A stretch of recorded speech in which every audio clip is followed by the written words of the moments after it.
नमस्कार दर्शकों, स्वागत है आप सभी का इस वीडियो में, जहां हम दिल्ली विधानसभा चुनाव 2025 के परिणामों, उनके विश्लेषण और भविष्य के राजनीतिक प्रभावों को समझेंगे। ये चुनाव दिल्ली की राजनीति में एक ऐतिहासिक बदलाव लेकर आया है। भारतीय जनता पार्टी भाजपा ने 26 वर्षों बाद दिल्ली की सत्ता में वापसी की है, जबकि आम आदमी पार्टी आप को भारी नुकसान उठाना पड़ा और कांग्रेस लगातार तीसरे चुनाव में एक भी सीट जीतने में असफल रही। इस चुनाव ने दिल्ली की राजनीतिक दिशा को पूरी तरह से बदल दिया है। दिल्ली विधानसभा चुनाव 2025 का मतदान 8 फरवरी को हुआ और परिणाम 11 फरवरी को घोषित किए गए। कुल 70 सीटों के लिए मतदान हुआ, जिसमें प्रमुख मुकाबला भाजपा आप और कांग्रेस के बीच था। इस चुनाव में भाजपा ने 68 सीटों पर प्रत्याशी उतारे, आम आदमी पार्टी ने सभी 70 सीटों पर चुनाव लड़ा, जबकि कांग्रेस ने 66 सीटों पर उम्मीदवार खड़े किए। अब नजर डालते हैं चुनाव परिणामों पर। भारतीय जनता पार्टी भाजपा ने 48 सीटों पर जीत दर्ज की, जो कि 71% की स्ट्राइक रेट के साथ 26 साल बाद दिल्ली में पूर्ण बहुमत की सरकार बनाने का अवसर प्रदान करता है। आम आदमी पार्टी आप पिछली बार की तुलना में आपको इस बार 40 सीटों का नुकसान हुआ और वह 22 सीटों पर सिमट गई। कांग्रेस एक बार फिर शून्य पर रही, हालांकि उसका वोट शेयर पिछले चुनाव की तुलना में 2% बढ़ा। अब देखते हैं वोट शेयर। भाजपा जोड़ का वोट शेयर आपसे 3.6% अधिक रहा। 2020 की तुलना में भाजपा का वोट शेयर 9% बढ़ा, जबकि आपका वोट शेयर 10% घट गया।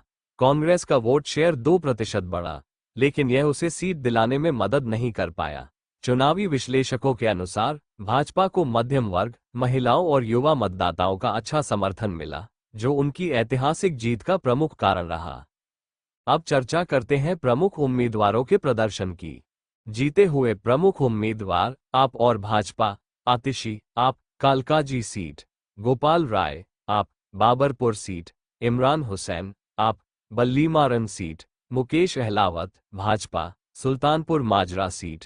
हारने वाले प्रमुख उम्मीदवार: अरविंद केजरीवाल आप नई दिल्ली सीट, सौरभ भारद्वाज आप ग्रेटर कैलाश सीट, राघवेंद्र शौकीन आप नांगलोई जाट सीट। केजरीवाल की हार भाजपा की ऐतिहासिक जीत का सबसे बड़ा संकेत मानी जा रही है, क्योंकि 2013 से लगातार 3 बार वे इस सीट से विजयी होते रहे थे। अब ये समझते हैं कि आम आदमी पार्टी की हार के क्या प्रमुख कारण रहे।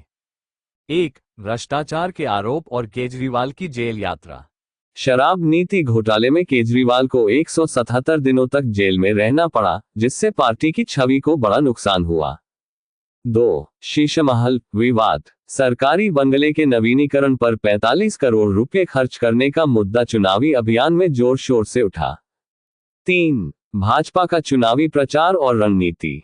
भाजपा ने 67% उम्मीदवार बदले, जिससे जनता में ताजगी बनी रही। प्रधानमंत्री नरेंद्र मोदी ने 12 लाख तक की आयकर छूट और महिलाओं बुजुर्गों के लिए आर्थिक मदद की घोषणाएं की, जिससे भाजपा को बड़ा समर्थन मिला।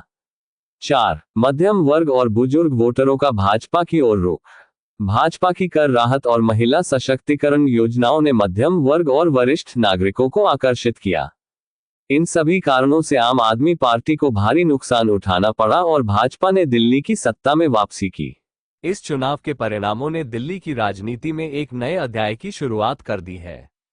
भाजपा ने दिल्ली में 26 वर्षों के बाद सरकार बनाई और एक स्थिर प्रशासन की नींव रखी है। आपके लिए ये हार एक बड़ी चुनौती बन गई है, जिससे पार्टी की राष्ट्रीय स्तर पर पकड़ कमजोर हो सकती है। कांग्रेस अब भी दिल्ली की राजनीति में पुनरुद्धार की कोशिश कर रही है, लेकिन उसकी राह बेहद मुश्किल लग रही है। इस चुनाव से यह स्पष्ट हो गया है कि दिल्ली की जनता ने बदलाव को चुना है। अब ये देखना दिलचस्प होगा कि नई सरकार अपने वादों को कितनी प्रभावी तरीके से पूरा कर पाती है। अगर यह वीडियो आपको पसंद आई हो तो इसे लाइक और शेयर करें और हमारी चैनल को सब्सक्राइब करें।